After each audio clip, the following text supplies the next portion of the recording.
सुनिए वो ध्यान दीजिए इधर। बिहार बोर्ड वर्ग 10 के गणित का जो अध्याय आपका 9 है, ऊंचाई और दूरी, उसमें का ये 6 नंबर प्रश्न है, हाइट एंड डिस्टेंस जो है बाबू पाठ, उसमें का कौन सा है आपका प्रश्न है? प्रश्न नंबर 6। और देखिए वो प्रश्न नंबर 6 क्या कह रहा है, ध्यान दो।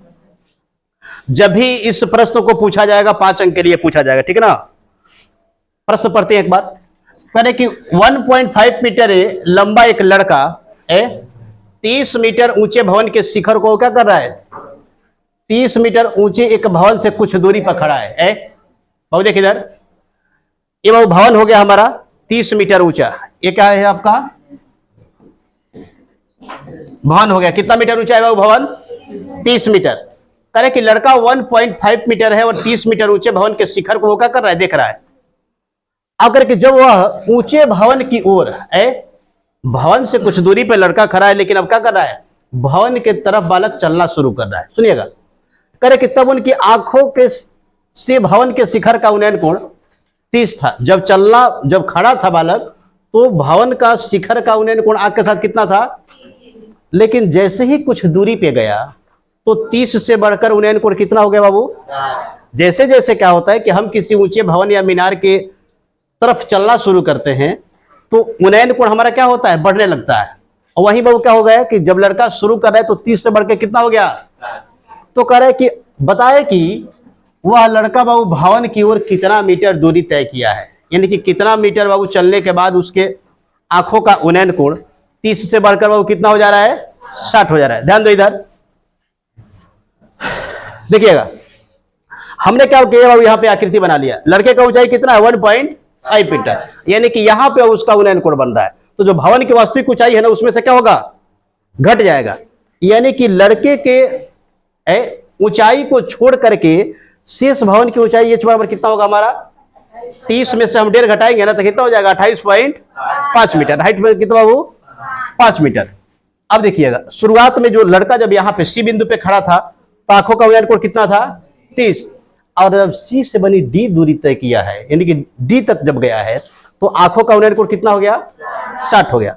तो कह रहे कि कुल कितना दूरी बच्चे द्वारा तय किया, यानी कि बच्चा वो कितना दूरी तय, ये तो सी से डी तक गया है, यानी कि डीसी दूरी तय किया है। तो हम करेंगे क्या? एक बार जब त्रिभुज लेंगे ना तो ई सी एफ कौची बालक, जिसमें थीटा कितना होगा?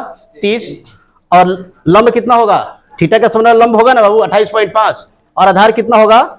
इसी आधार इसी निकाल लेंगे। दूसरा कंडीशन में क्या करेंगे? थीटा कितना होगा वो? 60 डिग्री, और ऊंचाई कितना होगा? EF, और आधार कितना होगा? DE। तो जब हम क्या करेंगे सुनिएगा, इसी में से बाबू DE घटाएंगे तो हमारा क्या बचेगा? BC बचेगा। और BC DC का है लड़का दूरी तय किया। फिर से सुनिएगा एक बार, पूरा आधार कितना है? इसी है, और इसी में से क्या घटाएंगे बाबू? DE। तो जब DE घटाएंगे तभी तो हमारा DC बचेगा, और DC क्या है? बच्चा दूरी तय किया हुआ है। ठीक है, तो देखते हैं पूरा तथ्य इसका। लिखेंगे यहां पे लड़के की ऊंचाई, और लड़के का ऊंचाई वो क्या है? लड़के का ऊंचाई बराबर है 1.5 मीटर। और फिर क्या लिखेंगे बाबू? भवन का ऊंचाई, तो पूरा भवन का ऊंचाई वो क्या है? BF है आपका। क्या बोलेंगे बालक? अब देखो, अब जरा गई कितना मीटर हो गया? 30 मीटर। अब क्या लिखेंगे बालक? लड़के के ऊंचाई को छोड़कर शेष भवन का ऊंचाई कितना होगा? 28.5 लिखेंगे यहां पे।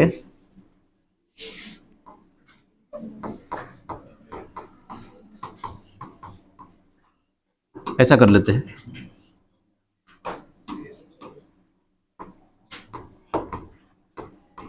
लड़के के ऊंचाई को कौची बाबू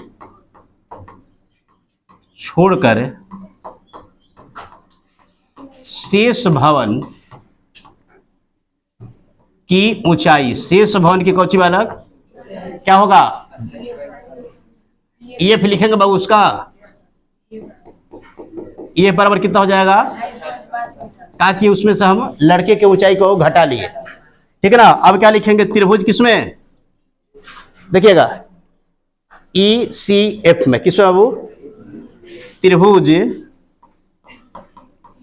ई सी एफ में। थीटा बराबर क्या होगा आपका, थीटा हो यहां पर 30 है बोला। और देखेंगे लंब क्या है बाबू, तो लंब क्या होगा बाबू, थीटा के सामने का क्या होता है, लंब होता है, बताए है ना त्रिकोणमिति में। तो लंब हो जाएगा हमारा ई एफ। लंब क्या होगा बाबू, लंब ई एफ बराबर कितना, 28.5 मीटर। 28 पॉइंट कितना बाबू, और आधार कितना है, आधार क्या है बाबू, ईसी है। ईसी बराबर कितना, ईसी बराबर तो कुछ है ही नहीं, वो तो व्हाट हो जाएगा, क्या हो जाएगा आपका। अब देखिएगा थोड़ा सा छोटा कर लेना, क्योंकि निकालना यहीं पे है। अब क्या लिखेंगे बाबू, हम बताए थे बालक आप लोगों को कि देखिए कि किस त्रिकोणमितीय अनुपात को यहां पे हम रखेंगे। तो एक तो देखेंगे जो दिया हुआ है, और एक है कि निकालना है, हमें आधार निकालना है ना। तो क्या होगा आपका, लंब और आधार किस में आएगा, टेन थीटा में बाबू। तो लिखेंगे टेन थीटा बराबर क्या होगा, लंब बटा बालक आधार। लंब बटा कितना हो जाएगा आपका, और लंब कितना है, टेन का मान क्या होगा, टेन 30 होगा। और लंब क्या हो गया आपका, बोला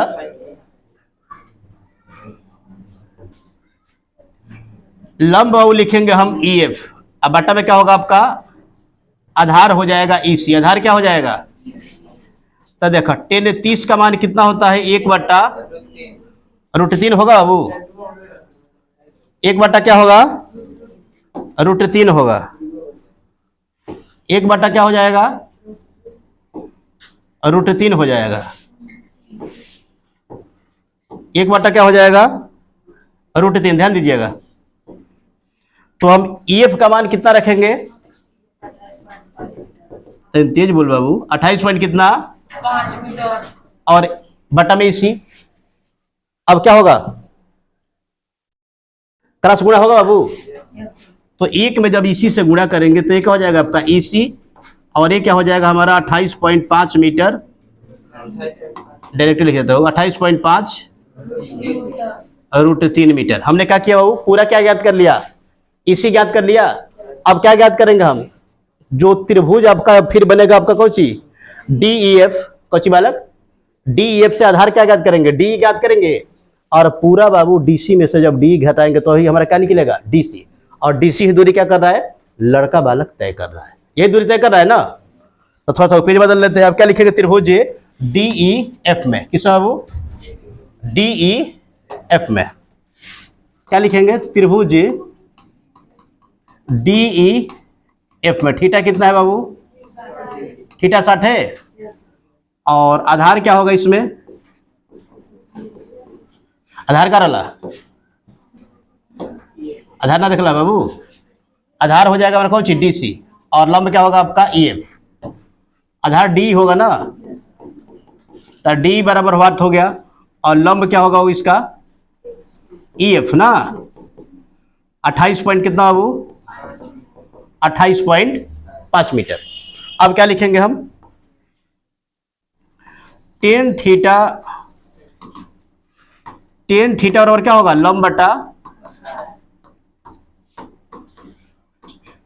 लंब बटा हो गया आधार। टेन कितना, बहुत सुंदर बालक। और लंब कितना बाबू, 28.5 मीटर। आधार कितना, आधार तो निकालना ही है ना, आधार डी लिख देते नहीं। और टेन 30 का मान कितना बाबू, टेन 60 का मान, टेन 60 का मान रूट कितना होगा, √3 होगा ना, तो √3 हो गया। अब ये क्या हो जाएगा 28.5 मीटर, और बटा में कितना बाबू, डीई। तो हम डी बराबर क्या लिख देंगे,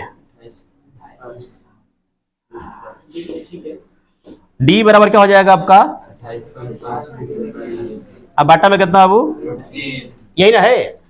अब क्या लिखेंगे कि लड़के द्वारा तय की गई दूरी बराबर, लड़के द्वारा, अब दूरी लड़का क्या तय कर रहा है, यहाँ पे देख सकते हो, सी से डी बिंदु पर जाता है। सी से कहां तक बनी, यानी कि पूरा आधार यदि हम ईसी में से डी घटाएंगे तो क्या बचेगा, डीसी बचेगा।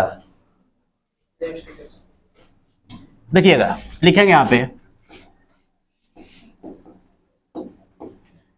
लड़के के कौची बाबू आंख का उन्नयन कोण 30 से 60 डिग्री होने में तय की गई दूरी बराबर, यही ना होगा। लड़के के आंख का कौची बाबू, हाँ, उन्नयन कोण 30 डिग्री से 60 डिग्री होने में तय दूरी कौची बाबू, तय दूरी डीसी बराबर कौची बाबू, डीसी बराबर क्या होगा, ईसी माइनस कौची बाबू डी, डीसी ना था भाई, डीसी बराबर क्या हो जाएगा, ईसी माइनस कौची बनी डीसी। तो ईसी का लंबाई कितना है, क्या डीसी बराबर में ईसी माइनस, ओहो रुको रुको रुको देख लेते हैं एक बार। डीसी बराबर क्या हो जाएगा आपका, ईसी माइनस कौची बाबू ईडी, ईसी माइनस क्या होगा आपका, ईसी माइनस क्या हो जाएगा आपका, बोले सर डी ई, अरे यही ना जो निकाले हैं। तो ये वाला कितना था बाबू, ईसी कितना था मीटर ना, ये वाला कितना हो जाएगा बाबू, बटा कितना, सिंपल वाला क्या करेंगे, √3 हमारा लघुत्तम होगा, √3 क्या हो गया, तो देखो कुछ नहीं है तो एक है यहाँ पे, तो √3 में 1 से भाग दिए तो कितना बार में भाग लगेगा, √3 बार में, और 28.5 √3 में जब √3 से गुणा करेंगे तो क्या हो जाएगा, √3 खत्म होगा, यहाँ पे वो सिर्फ बच जाएगा आपका 28 पॉइंट गुणे कितना 3, हाई क्या हो जाएगा आपका 28 पॉइंट, अरे कट जाएगा तो एक बार में गुणा होगा ना। तो जब 28.5 यहाँ पे 3 गो है बाबू, और उसमें से कौ बनी घटेगा, ये वो घटेगा ना, तो कितना बचेगा आपका 0.5 गुणे कितना मीटर, अब बटा कितना, तो ये कितना देखो 28.5 तो नहीं कितना 57 मीटर होगा, अब बटा कितना वो √, 28.5 में जब 2 से गुणा कीजिएगा तो कितना होगा 57। अब 57 को क्या लिख सकते हैं, 19 गुणे कितना वो 3 मीटर होगा, अब बटा में कितना, तो देखो 3 का मतलब क्या हो गया बाबू, √3 गुणे √3 2 बार होगा, कटा दो, तो ये को क्या होगा वो आपका √3 बचेगा, यानी कि यही हो जाएगा हमारा 19 √3। यही बाबू दूरी क्या कर रहा है, लड़का तय कर रहा है, जब उसके आंखों का उन्नयन कोण क्या हो रहा है 30 से बाबू बढ़ करके कितना हो जा रहा है 60 हो जा रहा है। तो ऐसे करके नहीं बना लीजिएगा, बने वही वाला सवाल। अब इसके बाद सब हम देखेंगे प्रश्न नंबर 7 था ना, 6 था बाबू, अब देखेंगे 7।